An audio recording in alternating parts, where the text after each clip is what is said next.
best latest, mga mare at pare! Intense ang naging name tag challenge ng Running Man Philippines Season 2.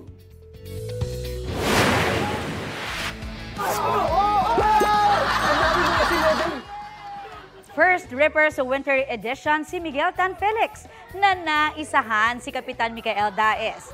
Isinare ni Miguel sa Instagram ang ilang behind-the-scene moments sa kanyang experience. Pagkatapos ng habulan at agawan, dinala raw sila sa clinic ng co-runner niyang si Kokoy De Santos. Biro ni Kokoy sa comment section, drip check.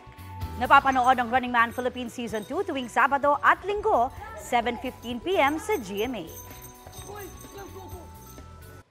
Kapuso, para sa mga maiinit na balita, mag-subscribe sa GMA Integrated News sa YouTube.